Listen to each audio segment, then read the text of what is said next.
A gente vai começar, então, estudando no livro novo. Já estamos oficialmente, agora, enquanto conteúdo, no terceiro bimestre, tá? O período da Guerra Fria, de 1945 até 1968, que é o marco da luta pelos direitos civis nos Estados Unidos, tá? Depois a gente volta para o Brasil, e aí, em História do Brasil, a gente começa lá na Era Vargas e vai chegar até as portas da ditadura militar, tá? Deixa eu ver aqui só para confirmar. Ah, não, a gente estuda a ditadura. Então, a gente, nesse módulo, nesse capítulo, nós viemos com História Geral até 1968 e com História do Brasil até 1984. Tá? Depois a gente tem um outro livro ainda com a história do mundo a partir de então. Beleza? Eu peço para vocês abrirem lá a apostila na página... abram na página 11 e voltem ali uma página. Tá? Vocês vão ver esta imagem aqui. Ó. Cadê? Esta imagem. Tá? Quem é que está aqui, gente? Nós temos à esquerda, aquele senhor bochechudo ali, é um cara chamado Winston Churchill, tá? Primeiro-ministro da Inglaterra. No centro ali, o Harry Truman, que vai substituir o Eisenhower. É o Eisenhower?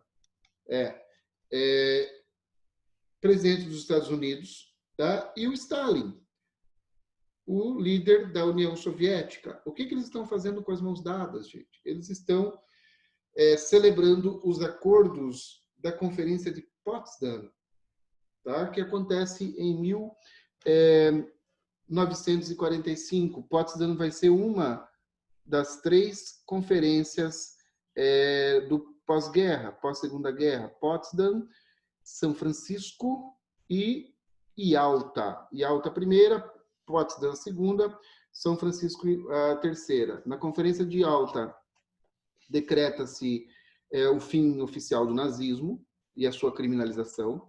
Os territórios da União Soviética ali, os espólios, e decide-se pela divisão da Alemanha. Depois, Potsdam é a divisão da Alemanha, como que vai ser, tá? E a Conferência de São Francisco é onde nós teremos a criação da ONU, tá? Extinção da Liga das Nações e criação da ONU com uma presença marcante de um brasileiro chamado Oswaldo Aranha, tá? Ele vai ser peça-chave para a criação do Estado de Israel, tá? E para a criação da própria ONU. Inclusive, ele é o cara que faz o primeiro discurso da ONU, tá? Na Assembleia. E desde 1945, desde do surgimento da Organização das Nações Unidas, todo ano, quando acontece a Assembleia Geral, o Brasil é o primeiro país a discursar, é o país que abre a Assembleia Geral. E hoje nós estamos flertando com a saída da ONU, ofendendo a ONU, enfim, tá? Jogando toda a nossa história diplomática para o bueiro, assim como a gente está jogando todas as coisas que o Brasil já conquistou. Beleza, galera? Vamos lá. Deixa eu... Peraí. Compartilhar aqui com vocês o meu super arquivo, tá? Vocês já estão vendo. Quem reconhece essa imagem, gente? Rock versus... Não. É o Rock? É o Rock. Qual que é o nome dele? Era Dragon? Exato. Dago. Ivan Drago. É Gente, isso Dragon. aqui é um filme, né? O filme se chama Rock Balboa. Tem Rock Balboa do 1 até o 7, tá? É muito legal, se vocês quiserem ver. Esse é o Rock 4. Rock 1, o 2 é o Apollo, o 3 é o Timberland, Rock 4, tá? E esse filme, gente, ele, assim como outros filmes que a gente conhece, que fazem sucesso na cultura pop, tá? São criados no período da Guerra Fria e abordam o contexto da Guerra Fria. esse filme, só para vocês ficarem com vontade de assistir, o Rock ele é um lutador, né, que apanha, apanha, apanha, apanha e depois ele se reergue como uma fênix e acaba vencendo. Ele é aqui ele já nesse estágio ele já é um campeão, ele é um cara que sai da sarjeta, né, para o estrelato. O personagem, tá, gente? Por favor. E nesse momento há uma comissão soviética que vai para os Estados Unidos apresentar esse lutador, porque o campeonato mundial de boxe acontece só nos Estados Unidos. E aí ele vai tentar lá uma chance para participar. E quando ele chega, ele vai pedir uma luta de apresentação. E aí quem vai lutar com ele é o ex-campeão mundial, né? Também americano, e melhor amigo do Rock, que está ali, um cara chamado Apollo Creed, que é o pai Ele não morre. do Creed agora. Tal. E o Dago mata o cara no ringue. E aí o Rock vai se vingar. E a luta de vingança, né, a revanche, digamos assim, é na União Soviética. E aí, pasmem vocês, o Rock vai lá e conquista todos os comunistas, né, com o seu carisma e vontade de vencer, e aquela coisa toda, e os Estados Unidos salvam o planeta de novo. Certo? Mas, enfim, fora isso, o filme é legal. Aí, gente, isso aqui é parte de toda uma... Falei bem sobre o filme, não, Gustavo? Resumi ele basicamente todo. Praticamente o filme todo. Exatamente. É claro que ele ia ganhar, né? Não é... Só esqueceu da frase, se morrer, morreu. Se morreu, morreu. Esse filme, gente, toda essa estrutura de produção cinematográfica faz parte de uma estratégia. E aí não é só os Estados Unidos, a gente não conhece aqui, né? Por causa da influência cultural. Mas a União Soviética também tem a sua máquina de propaganda. Tá? Inclusive, eles têm o seu próprio super-homem. Olhem só.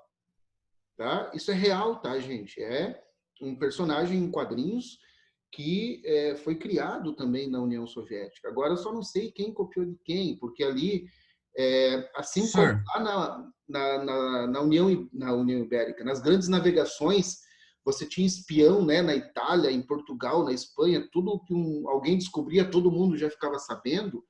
Ao longo da Guerra Fria, nós também teremos esse serviço de espionagem muito eficazmente utilizado. E aí, todas as estratégias que um país utiliza, o outro vai utilizar com a mesma intensidade, só que da forma contrária. Certo? E aí a gente tem toda a cultura pop como é que eu posso dizer, também sendo influenciada por esse momento histórico, né, e representando os valores político-ideológicos da Guerra Fria nas suas produções. Beleza? Aqui, olhem só, esse dos Estados Unidos vocês já conheciam, né? Esse outro aqui é da União Soviética. Tá? Olha ali o bigodão de Stalin. Ó. Aí nós temos aqui outras formas, estilos de propaganda. Tá? Esse da esquerda, gente, ele é muito interessante. Olhem só a simbologia que ele traz. Você tem o mar vermelho, que está associado ao sangue também, e você tem ali uma represa. E a única parte que falta para trancar essa represa é a Alemanha. Por quê? Porque a Alemanha, gente, é uma peça-chave da Guerra Fria. A Alemanha, quando acaba a Segunda Guerra Mundial e eles perdem e o Hitler se suicida, ele se suicida, tá? Ele não vem para o Brasil e nem vai para o espaço. Ela vai ser dividida entre os países vencedores, as principais potências. E quais são? União Soviética, França, Inglaterra e Estados Unidos. Sendo que França e Inglaterra estavam destruídas praticamente, então eles são liderados pelos Estados Unidos. E aí, metade da Alemanha vai ser capitalista e a outra metade socialista. E é a partir dessa outra metade da Alemanha, da conquista, né, ou melhor, é a partir da estagnação do socialismo ali na Alemanha que os Estados Unidos, como líder do mundo capitalista, quer estancar essa inundação socialista pelo mundo. Tá? A imagem do lado direito aqui é uma ode, né, ao trabalho e à tecnologia produzida ali pelo sistema. Então, a gente tem aqui, né, a esquadra aérea, representa a tecnologia, o poder militar, né? O trabalhador, que é o quê? Que é a base do movimento socialista, e é um cartaz em homenagem à Revolução de Outubro, tá? De 1817. Ó, de outubro, da Revolução de Outubro, a perestroika. Perestroika vai ser um projeto político implantado na União Soviética ali a partir da década de 80, quando a União Soviética já está em declínio econômico, tá? E aí eles vão fazer 2 projetos políticos, né? A perestroika e é o nome de uma vodka. Perestroika também é. Eu não lembro. Um é um projeto de renovação política e o outro de renovação econômica. Mas não interessa agora para a gente. Vamos lá. Guerra Fria, gente. Ela acontece, e aí essas datas, como eu falo para vocês, dependem muito de onde você está pesquisando. Tá? Alguns materiais trazem o início da Guerra Fria a partir de 46, já vi 47, só que ela é uma continuação da Segunda Guerra Mundial. Então, ela já começa com o final da guerra. E ela vai, aí sim, uma data fixa até 1990, que é o momento onde nós temos, perdão, o fim da União Soviética, tá? E o fim do socialismo como sistema. Aí aqui, isso aqui eu tinha que ter mudado. Eu peguei essa imagem, né, da internet de um site oficial, mas obviamente, um site pró-capitalista, tá? Por quê? Porque ele coloca ali, ó, democracia versus comunismo. E isso, gente, é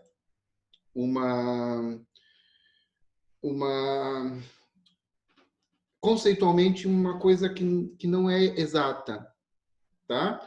Porque o regime soviético, ele obviamente ele vai se tornar totalitário, tá? Só que o regime cubano vai se tornar totalitário, autoritário em um determinado momento também. Só que isso, gente, não é uma prerrogativa do comunismo enquanto sistema, tá? Então, a gente não colocar de um lado democracia como um sinal de liberdade, do outro comunismo como um sinal de não liberdade, é errado, tá? É você pegar exemplos específicos e generalizar para um sistema teórico e filosófico que não necessariamente propaga isso, tá? O que é, enquanto sistema teórico, enquanto doutrina, e doutrina utópica, né? O ideal do comunismo é você ter o quê? Uma sociedade que é comum. E se ela é comum, todos têm direitos, os mesmos direitos. Então, se a gente analisar por princípios teóricos, tá? O comunismo é um sistema dos mais democráticos possíveis. É claro que ele vai que o regime soviético ele não vai aderir a esse princípio, né? Ele vai aderir a outros princípios. Inclusive, o comunismo ele jamais foi implantado no planeta Terra, tá? Por quê? Porque qual é o ciclo, né? É do capitalismo para o socialismo. Então, sai do governo burguês para o governo proletário. E aí o próximo ciclo é o quê? É do socialismo para o comunismo, onde o que é que deixa de existir? O Estado. Se deixa de existir o Estado, então você não tem essa autoridade central. E as pessoas, elas, utopicamente, conviveriam de maneira fraterna. Isso é o máximo que uma democracia pode promover. certo? Então, acho que eu consegui justificar o porquê que essa... Eu vou mudar depois. Que essa... Cadê?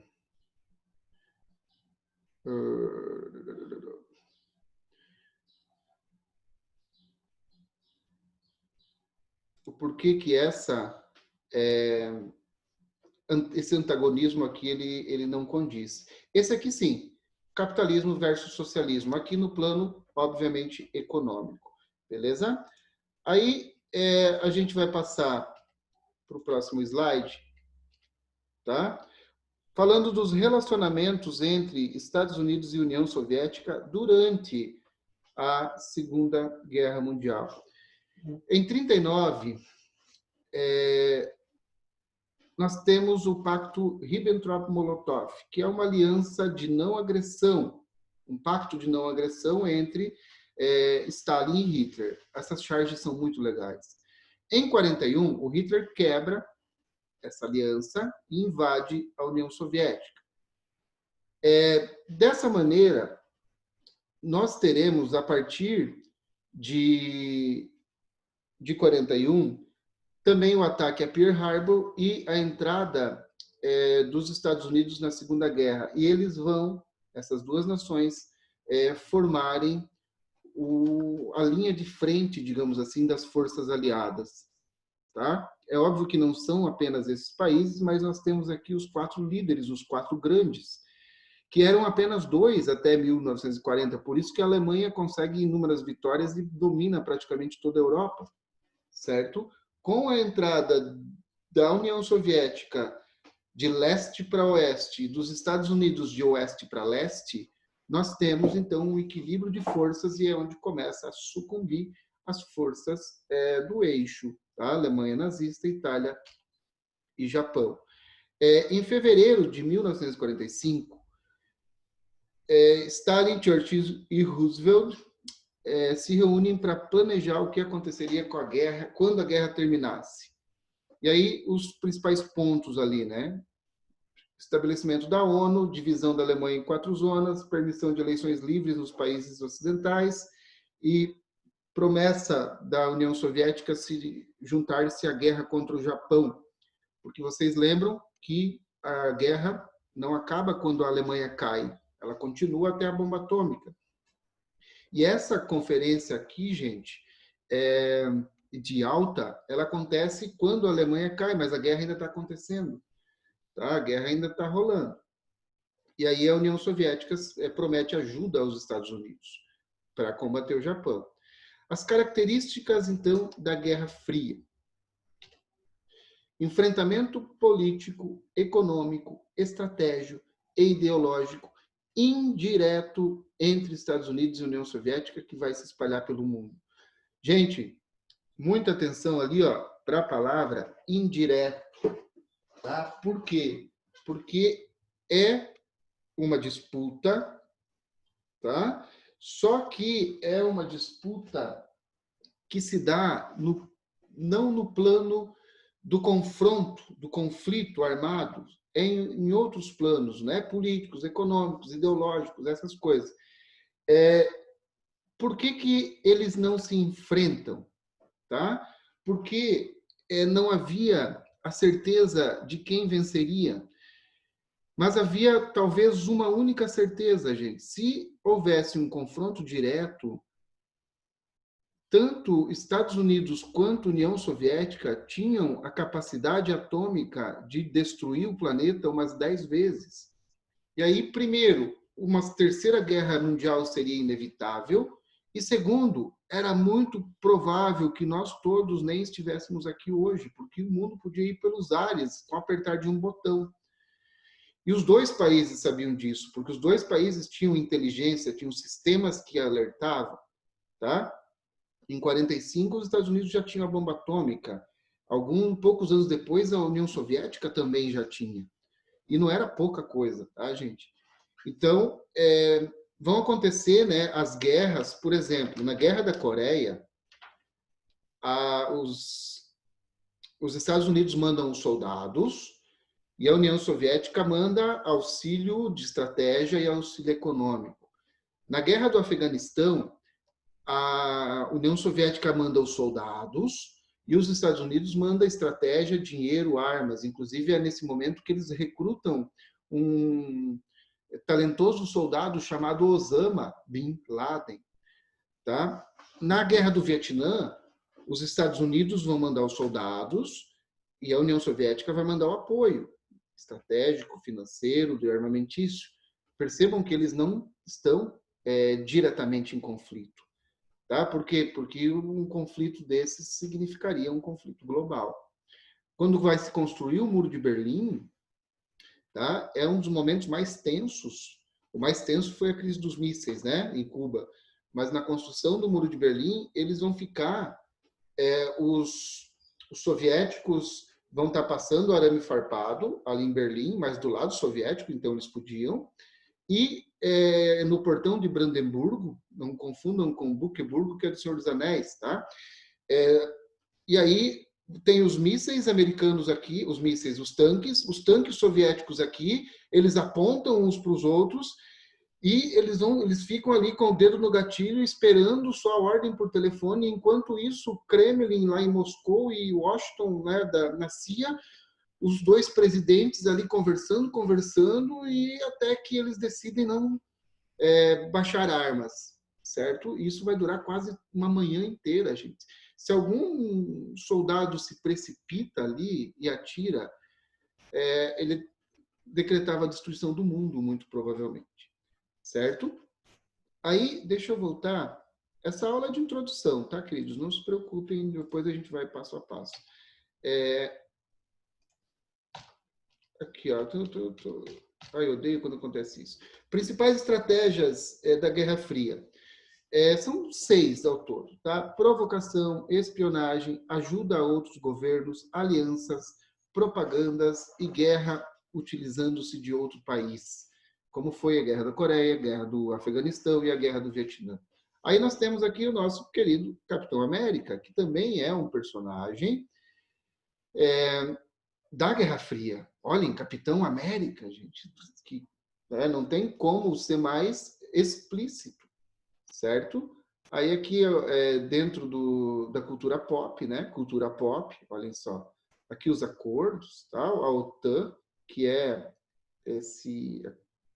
a Organização do Tratado do Atlântico Norte, que é um plano de ajuda militar aos países capitalistas. Aí a União Soviética também vai fazer o seu. Né? Os Estados Unidos vai ter um plano de ajuda econômica, a União Soviética também, certo? Aí os objetivos dos Estados Unidos, tá? Promover a abertura de mercados para prevenir outra depressão, promover a democracia pelo mundo, principalmente nos países que têm petróleo, né? Eles vão correndo lá levar a democracia. Ásia e África, deter a expansão do comunismo.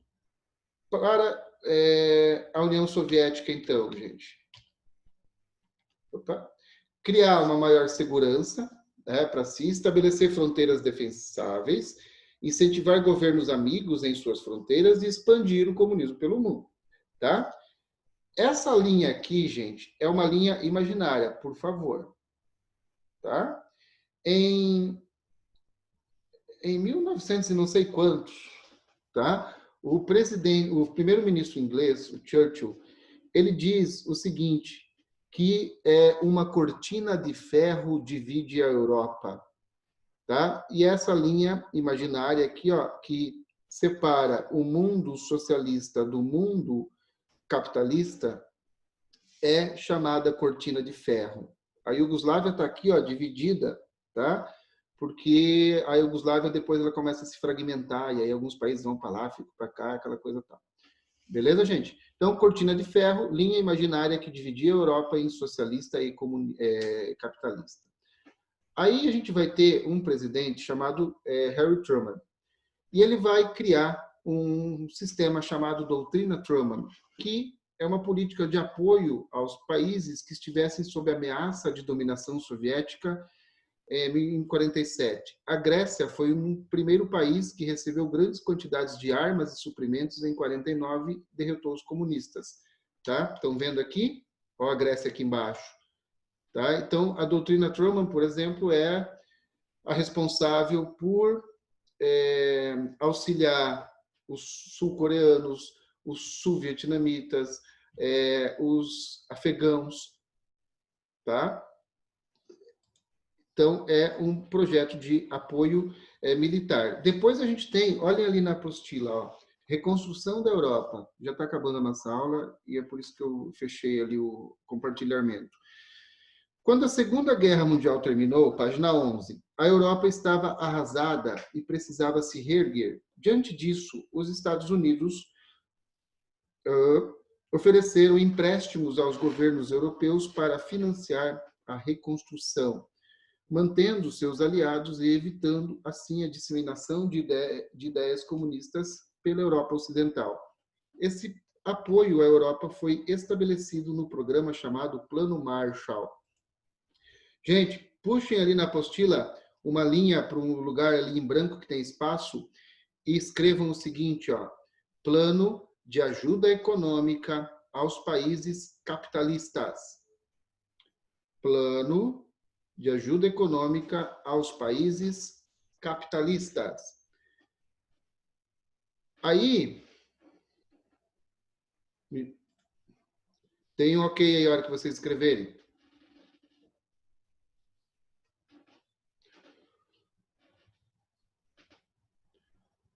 Plano de Ajuda Econômica aos Países Capitalistas. Aí depois, vocês vão lá na última palavra, Comecon. Vocês também puxem uma seta ali para uma parte em branco e escrevam Plano de Ajuda Econômica aos Países Socialistas. Lembram que eu disse que sempre que um país criava algum mecanismo, algum plano econômico, um plano militar, o outro criava um na mesma medida. Esses dois planos, o Plano Marshall e o Comecon, são projetos de auxílio econômico a países que estão se convertendo ou permanecendo socialistas e capitalistas. Conseguiram?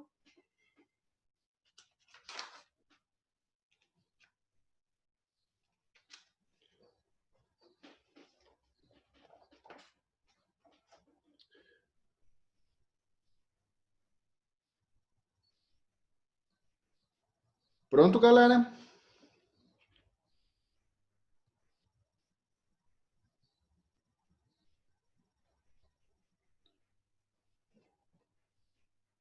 Falem comigo no segundo ano. Sim, estava escrevendo. Ah, beleza, então. Aí, senhor. gente, deixa eu ver o horário aqui. É meio-dia e 35 já.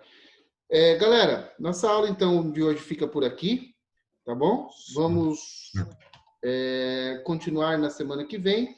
Um beijo para vocês, tá? Bom final de semana. Tchau, senhor. Só uma coisa. Fico com Deus. Bom almoço. Senhor.